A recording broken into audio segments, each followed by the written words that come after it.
the audience that they're in for something unique with the way that you move most of the end credits up front and have the music that we don't have context for yet, and the text messaging that we don't have context for yet. At what point in the process did you decide you were going to open the movie that way? Was that always the intention, or is that something you came up with in post? No, it was really the first line of the script. I don't really know, I don't think I consciously knew why I was doing it. But, I mean, there's all kinds of reasons they're probably not worth talking about. Well, no, that's what we're here for. What are some of the reasons that go into putting all the credits up front and doing that kind of bold move? Well, there's a few different very practical reasons. That, the first line of the script was, credits one after the other, like cramped players on a stage, and it's fairly thematically with the film is this idea that it takes a lot of people to sort of supply the power, and all of these people work very, very hard at their jobs, and just like players in an orchestra, and many of them, most of them are unsung, and we came out of the pandemic and we're all at home watching movies, and I truly resent watching a film and watching the end credits fly to the right of the screen and scramble for a remote trying to see if any of my friends were involved in making it.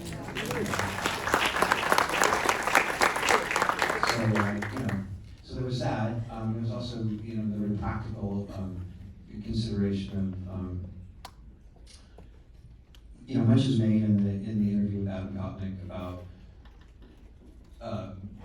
whatever her history is, or whatever her constructed history is. And it's important that one of those things we have a feeling is true, because some of it's hyperbole, some of it's complete bullshit, and some of it's real, and the thing about her spending her 20s postgraduate out of Harvard, going down to the Eastern Amazon and recording, ethnographic field work is true. That she did do that, and that seemed important.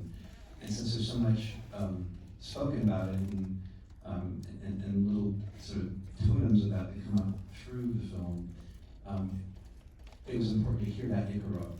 So much so to where my sound designer, Stephen Griffiths, we sent his nephew down to the Amazon, and he went up the river for 2 days to record Alicia Vargas Fernandez, and that's the first music you hear in the film. So I could go on, and we need to talk about other things, but that's essentially what it was.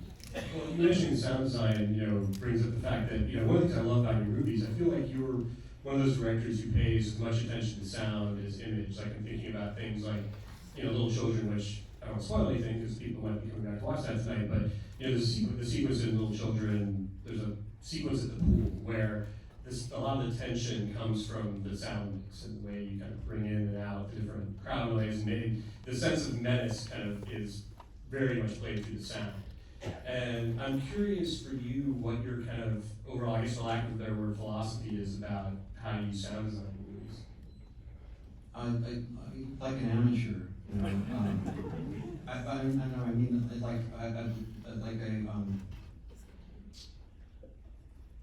I know some incredible practitioners of that art.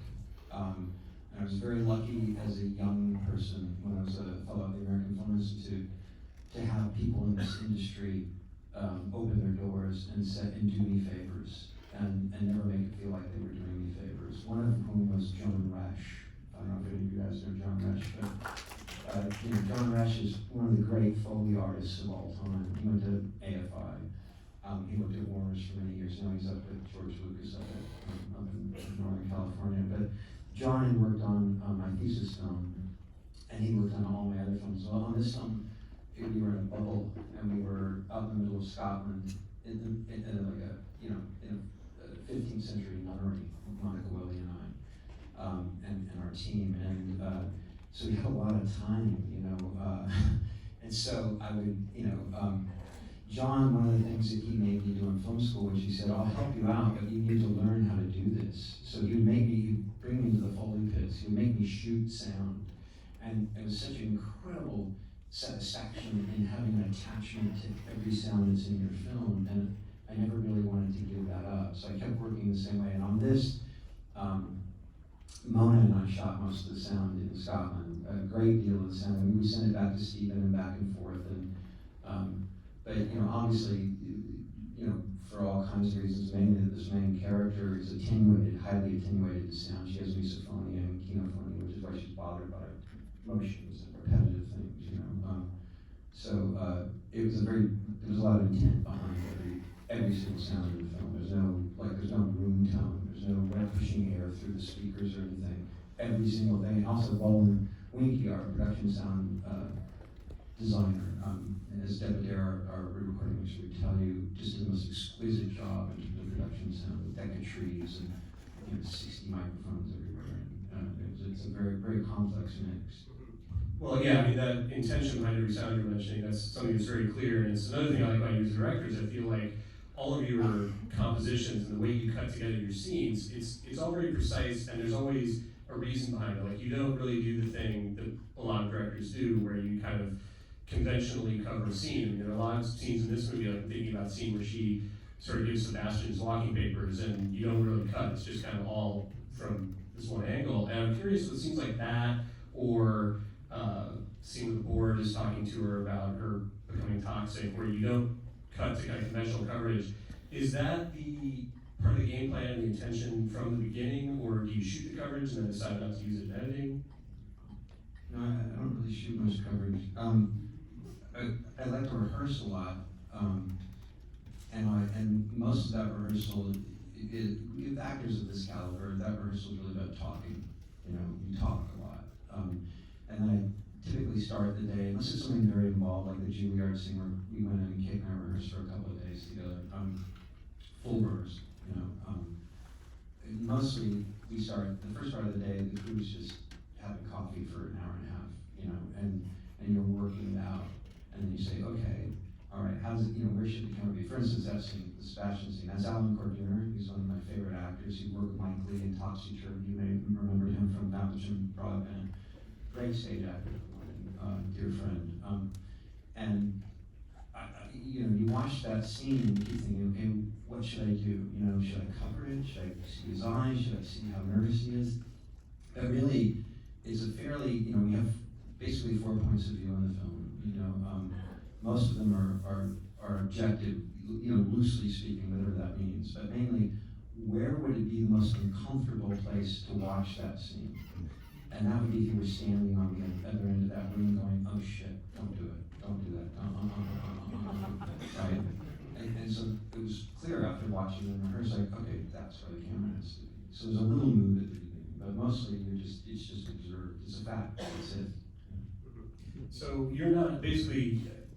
sounds to me, if I'm correct, you're not the kind of director necessarily is storyboarding or planning these shots ahead of time. Is something that more you're sort of responding to what the actors are doing on the day and working it out that way? Or? Well, it depends. I mean, of course you have to storyboard things. I think Ray Harvey, are you out here somewhere, Ray? There he is. Ray Harvey, one of the greatest storyboard artists, living storyboard artists, one of the great talents.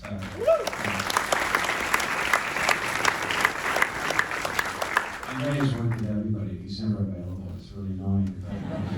Ray and I went to the American Film Institute together. Ray was my production designer on all my films.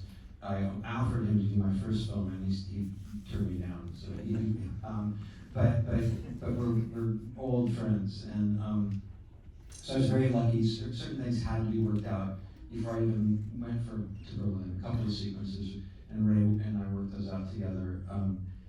There was one other sequence. There are two other sequences because we only had the orchestra for a very limited period of time. Typically, a professional orchestra like this, they rehearse for about 2.5 hours, they have a break, and then maybe another 2.5 hours, and that's it. And they're very, very strict about it. And when we told them, we need 10-hour days, they went, why? We already know how to play it. We don't need to rehearse it. We're like, no, we're not really rehearsing. This is a movie, But we had such a limited amount of time with them, and sort of the aesthetic that was important. The things that I've been looking at a lot were, and you know, so process movies, rehearsal movies, not a performance film.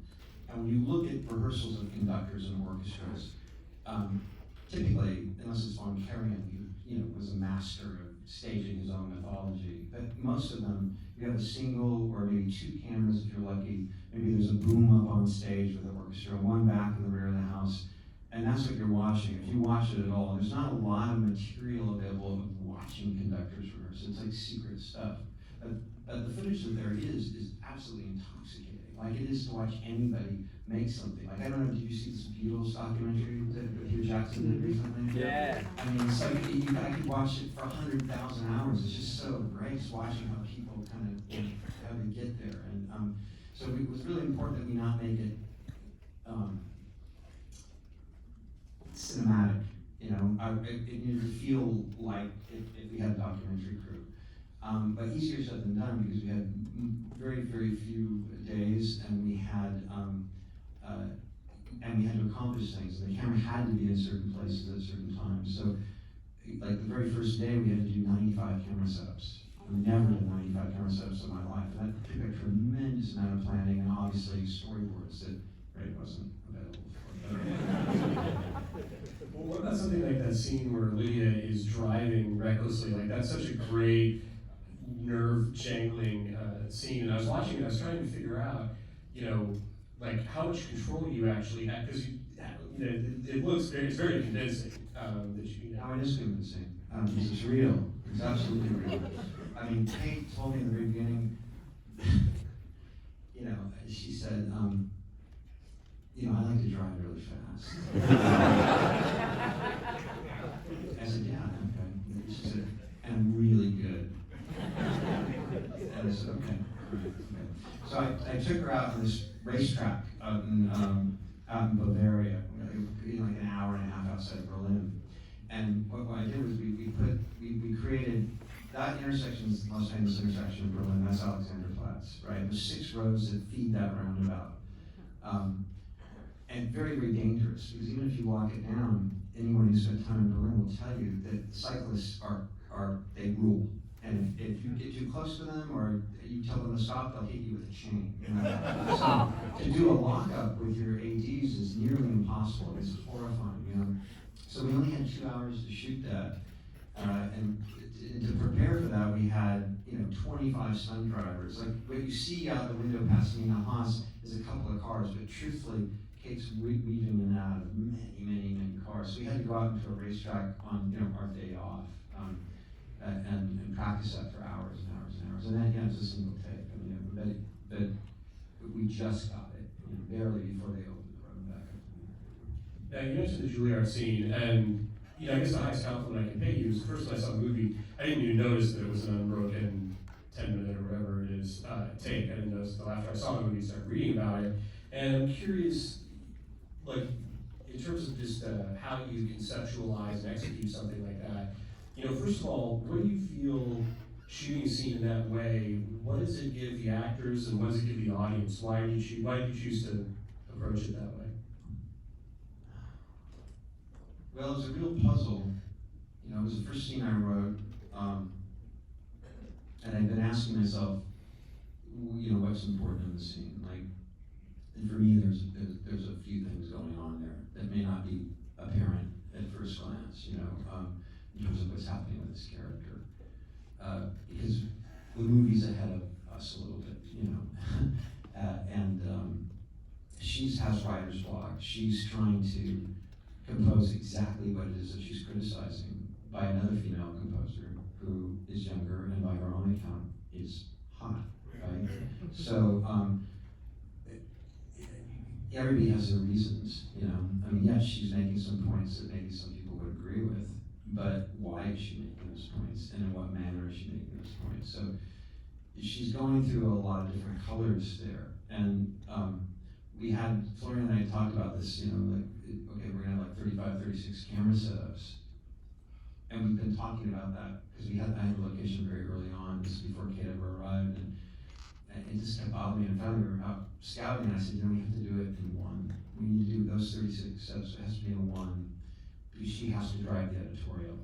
and she can drive the editorial, and it will be so much better if we stay out of her way. But we have to do it in a manner that we don't get caught.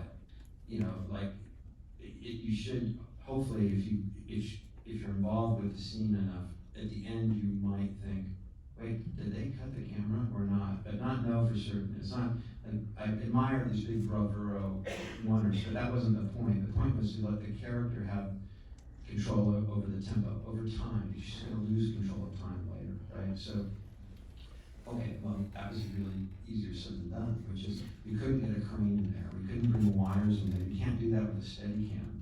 So we basically had to build our own equipment to be able to do that. And then we had to bring in 4 grips, not to mention the sound team and the camera crew, a remote head, and we had to rehearse it. It was a very, very careful dance. It took us 2 days to get it. We had it on the first take, and then at the very last moment, right when Cate walks down the stairs, somebody slipped.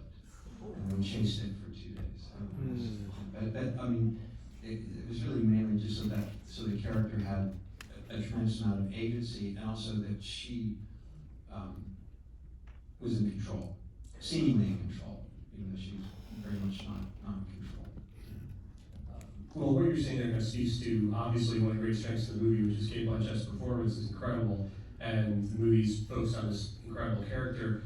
How did her performance, and once you realized what you had in her and what she could give you, how did that inform the way you shot the movie? I mean, did your decisions, did decisions in other scenes in terms of camera movement, blocking, cutting, I mean, were they dictated kind of by what you were getting from her? There was probably half a dozen shots that I knew for a fact, like at the script stage, like, okay, I know I'm gonna do a 65-foot techno, I know that I'm gonna do this little swivel move, we're gonna come back, and like I knew just, there were certain things that were locked, they were just facts, for better or for worse. But mostly, the rules were take away her safety net, and how high, just keep pushing her as high as possible and give her nothing, like nowhere, no safety at all, I didn't tell her that. It was about 3 weeks into the shooting, and she said, "You don't do any coverage, do you?" I said, "No." She said, "Are you sure you don't want to do a close-up here?" I said, "No, no close-up." But mostly it was driven by her, or by Noemi Merlon and her, or by Nina Haas and her, or by Sophie Kauer and her, or by Julian, and again, it was just like starting the day and working through the scene, and then saying, okay, what does this scene feel like, and where does the camera want to be, as opposed to, let's do 6 setups. Do 6 setups, yeah, the scene will work, but I'm trying to protect myself from myself, have an opinion about a point of view at origin as opposed to in post. Yeah, well, I think that it gives the movie a confidence that you kind of subconsciously feel as an audience. And another thing I really like about this movie is I felt like within 10 or 15 minutes, I just sat back in my chair and relaxed. It was like, okay, I'm in good hands. Like, this guy knows what he's doing and knows what he's trying to do. And I find it interesting that idea you were saying about the movie being ahead of the audience a little bit, because that's another thing I love about it, is that it does get heavy, and it's why it rewards repeat viewings. But is that something that was challenging in the editing process, figuring out how far ahead to let the movie get? Yeah, most certainly. And I was in a very good place, which is I had one of the greatest editors on the planet, Monica Lilly. Monica is a very, very disciplined collaborator and a great filmmaker in her own right. So it was really always about that, like how far to be ahead, exactly what you're saying, and what do we really need to know, and are we more engaged with knowing more here or knowing less? Those are, that's the vernacular of film that everybody has in post. But yeah, just trying to find a balance in terms of, are we pointing too much? Well, and when it's the two of you in this nunnery or whatever, editing this thing, how do you sort of retain your objectivity about how the audience is going to react to this movie? You know what I mean? That's a good question.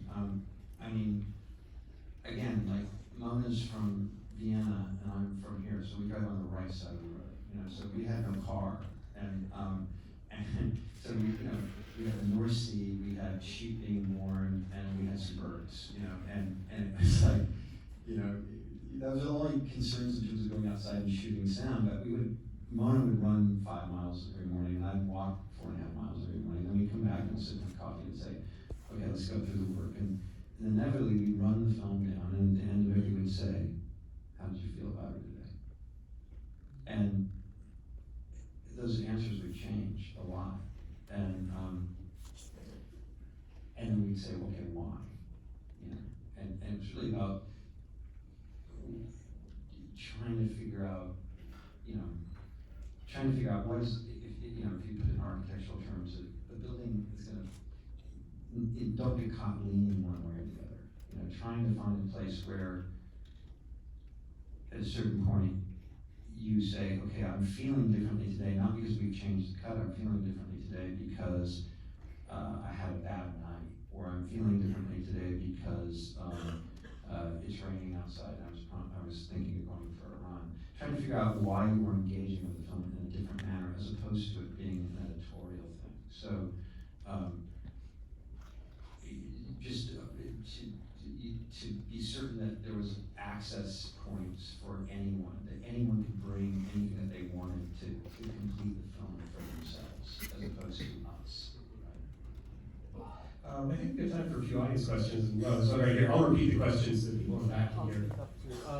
So the very last line of the film is "Let no one judge you," and an actor would not judge the character they're playing, a writer would not judge the character they're writing. But I'm curious whether you were tracking how we, the audience, our relationship to Lydia is throughout the film, moment to moment. I'm seeing it for the third time, and every time I feel differently about her moment to moment. Judge is too strong a word, obviously. I had a relationship with the character. So the question is about whether or not I was tracking how the audience would feel about Lydia, whether they would be judging her and how much they would be. Well, I think you probably just answered your own question, which is that, like you say, you've seen it 3 times and you feel differently about her every time, right? I mean, so that's kind of getting back to what I was just talking about with Monica. That was sort of the idea, right? Which is that it's impossible not to judge each other, right? It's impossible not to have bias. It's like the world is an amazing place, and we only have so many hours in the day. It's like a practical thing. We all judge each other, But if you spend a few hours with someone, what would you walk away with, right? And but like you, I feel the same way. I feel very differently every time I've watched it. Back there. Yeah. Hi. I was watching the movie right now. Every time I see it, there's different laughs. So the audience laughs at different points. And I laugh. I was wondering how laughter and comedy kind of played into the writing process, and if you were going for laughs or when. The question was about the role of humor in the movie and the writing process. Well, my wife always says that I crack myself up. She says I laugh at my own jokes. But yeah, yes, I think there's humor in the film. It's interesting because again, this was my 3rd time seeing the movie, and every audience, it's sort of like each audience has its own personality. In terms of, like this audience seemed to think it was the funniest. Yeah, it's different. I've experienced the same thing. I've been in audiences and heard laughs I've never heard at a different audience before. Like I wasn't here with you guys. I didn't hear what the response was like. But like say the difference between being at Venice or being in New York was just night and day. Like totally different kind of reaction to the film. All the way up to the back. There's a lot of issues that you raised in your feature that are very much of this day and age. Considering your extensive sabbatical, what was the initial driving force and all of these culminating factors that made you want to make this picture and tell it through the lens of a conductor? Well, I kind of, I guess, live by the maxim, Festina lente, or make haste slowly. I, I've been thinking about this character for a long time, for many years, and most of the time, and I've been lucky enough to write a script and be paid for it. It's always based on underlying material or intellectual property, and it's spun from another writer. And oftentimes, I end up working with those writers, and I always feel a sense of envy because inevitably they created their characters, right? And I'm the cleanup man. So I've been thinking of her for a very, very long time. For all I knew, she was gonna live out her days in a pocket notebook, and then at the very beginning of the pandemic, in March 2020, Peter Kujawski and Cate Focus, vaguely speaking, had this idea that they wanted to do a movie about classical music with a conductor. Oh, okay. All right, yeah. Okay, well, I had this idea, but I can't tell you what it is. And they said, okay. And they said, just write whatever you want. And no one had ever said that to me before. I remember going back to when Ray and I were at AFI. I had a teacher there, Stuart Rosenberg, wonderful director. He directed Cool Hand Luke, amongst other films. And we had him for a year. And he said to us, as people do, he said, all of you are complaining, because we were all in our 20s. You're all complaining. He said, but this is going to be the happiest you are, the freest you are. You can write anything you want. And of course he was right. So that was the first time I'd actually ever been able to write anything that I wanted to do, because I have a large family and I don't have a large bank account.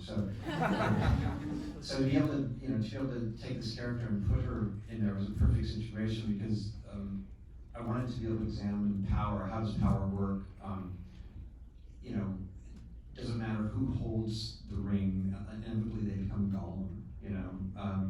And why do people fight for it? How do people benefit from it? How does their partner benefit from it? How do the people that work from her benefit? How do they ignore her behavior because it suits them, and they get, they benefit from it, period. So to have a structure that's so clear and a frame, which is an orchestra, it's a triangle. I mean, she's sitting at the top of it, or standing at the top of it, and the lines of power are drawn very clearly. So it's just a very, very simple way to look at it. And then as I got further into it, especially when I started talking to John Mauceri, I don't know if any of you guys know John Mauceri. Do you know John? Anybody? John was one of Bernstein's assistants for like 15 years. And John's written several books, which I highly recommend. A really incredible writer, an educator, and advocate for concert music, and had conducted the Hollywood Bowl for many years for the LA Phil. So he'd been around film, so I could ask him all kinds of questions. And the deeper I got into it, because I'm a jazz guy, I had no idea what this milieu was like, and I realized the levels of power in within a large orchestra, and the rules and mores are very different, very much like academia. Like the arts inform our culture, but they're outside of our culture. Just like the university system they have their own rules and their own sort of ways of functioning. They're outside of life, but they inform life. So just like, what is the arcana of that? Where does that come from? And mostly it comes from white patriarchal power. And that's sort of like the gold standard, because and that's what this character is striving for. She says that very clearly in the beginning. She kind of poo-poos all these contemporaries of hers, which is absurd, because if you look at the state of classical music right now, we still haven't had one female conductor at one of the big five orchestras in America, and there's never been a chief conductor of any major German orchestra ever. So, when I was preparing this, I interviewed, we worked with the Dresden Philharmonic, a wonderful, wonderful group of players, and I wanted to cast the supporting roles as orchestra members if possible. And I thought maybe a couple people might be willing to do it. Well, like 40 people from the orchestra, nearly half wanted to do it. So I spent 2 days interviewing people.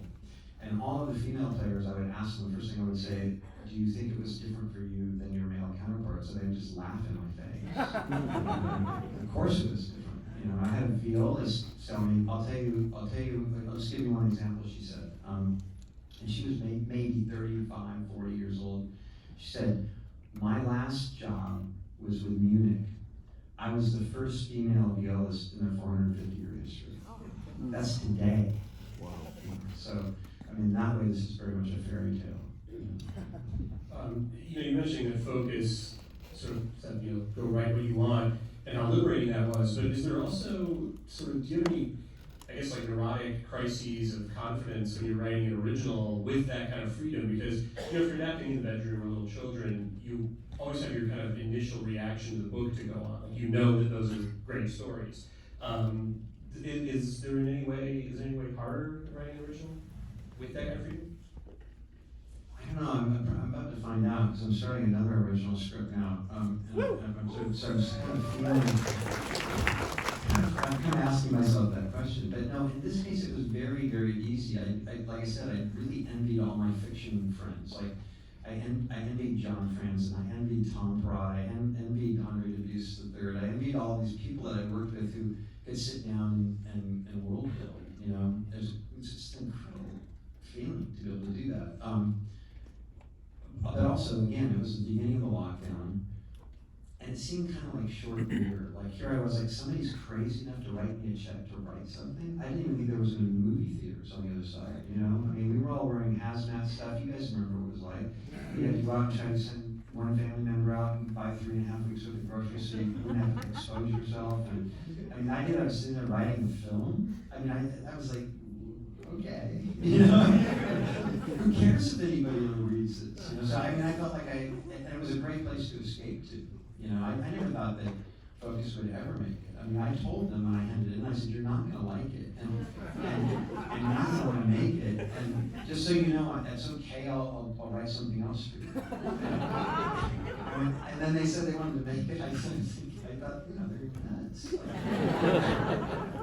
Yeah, I mean, now I feel like you're writing a new original, you're kind of under all this pressure of expectation, because this movie has been so amazingly received. I mean, I don't know, like, when I was researching it for tonight, I realized that it won the top prize at the New York Film Critics, the National Film Society of Film Critics, the LA Film Critics, which puts it in pretty rarefied, you know, company, with like Schindler's List and LA Confidential, a couple others basically. So, you know, in a way, now you've got all eyes on you, Todd. So the next one has to be a masterpiece. It's a PSA for a very worthy cause. I think we've got time for maybe one or two more. Yeah. Could you talk about how you got the idea for the accordion scene? Just I got the idea for the accordion scene. Well, I found this little house. You know, I couldn't scout. So I was in Google Map flying around Staten Island, and I found this little house next to what would have been Fresh Kills, you know, the largest, it's all been reclaimed, it's a beautiful place now, but at one time it was the largest landfill on planet Earth. And I thought, okay, that's where she would have grown up. You know, you want to get away from that pretty badly, you know. But that area was settled by a lot of immigrants from Eastern European immigrants, and many of them play the accordion. And I thought she should have some entry point into music that perhaps is not too related to concert music. You know, so if you look carefully when she goes back to her childhood room, you see like a picture of Cate holding an accordion as a child. I shouldn't tell these stories. I mean, dangerous anecdotes. I'll tell you. So you know, there's this, you know, obviously it's a turning point with her. You know, she's lost everything. The neighbors come over and ask her, you know, turn the music down literally. So I was trying to figure out what this bridge would be. You know, I did 100 different things that I tried to figure out what's that bridge going to be for her. You know, that wasn't one of them. I had mentioned to my first AD and co-producer, Sebastian Farbrooks, who is from Berlin, who I've worked with in advertising for 15 years, all over the planet. And he's highly serious, detailed artist. I must have mentioned early on, like, let's get some accordion lessons for Cate, and let's get an accordion. I don't know, it's just to have it around. I'd totally forgotten about it. And then that day, when we got relief, all of a sudden he came up to me and he said, "The accordion teacher is here." I said, "What?" He said, you asked back in June for an accordion teacher. I said, "It's November." And he said, "Well, she's here." I said, "Okay." So I went to go visit Cate, and I said, "Cate, the accordion teacher's here." And she said, "What?" "I don't know how to play the accordion." I said, "You're kidding. Of course you know how to play." She said, "No, I'm not doing that." And I said, "No, you'll do it. You'll do it." Well, she said, "What am I doing?" I said, "Well, we'll write a little song, And so, we did a little nod to Tom Hanks, and it was like not Tom Hanks, Tom Waits, sorry. Slightly different.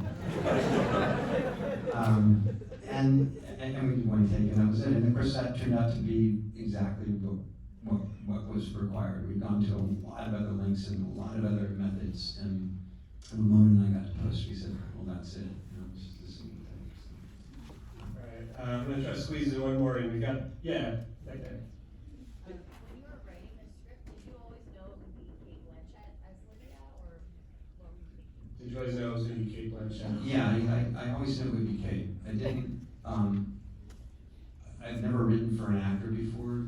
I've said this before because I've asked this question, as you can imagine. So bear with me. Normally I find that if I'm writing for an actor, it would be reductive for something I've seen them already do, and probably not good for them, and probably not good for me. So I never think of an actor. But in this case, she just popped up. I met her 10 years before. Joan Didion and I had written a screenplay together, and Joan and I really wanted Cate. So we had a long meeting with her. Ultimately, that project didn't happen because we couldn't get backing for it. But I was so changed by that meeting because, aside from being considerable skills, as a performer, obviously, she has the intellect and the heart and the soul of. She's a tremendous human being to spend time with, and just the way that she looks at material is so holistic, and she looks at it as a filmmaker. So I really wanted to be in dialogue with her. But yeah, so when I started the script, she kind of popped up, and she just never left. So I just posted a note on my desk, that said Cate, and every morning I would say, "Hi, Cate." She never answered back. And when I finished the script, I turned it into the studio and they said, "Do you have anyone in mind?" And I said, "No." Because I was afraid they'd call her and spook her or something, and I waited like a month, and they were really patient. They said, "We can send you casting lists. We've got an in-house casting department." I said, No, it's good. And then my wife again, she kind of kicked me and said, "Quit being so sheepish, call her." So I did, and she committed very quickly, and we were lucky because we were supposed to go right into production, and then there was a second lockdown in Berlin at the time. So it was good because Cate did 2 other films, and she was able to prepare for a year before we actually started rehearsal, which is really, really important. Well, we gotta get the theater ready for a couple more movies, so I'll wrap this up. But if you want to see 2 more great movies, come back for Little Children and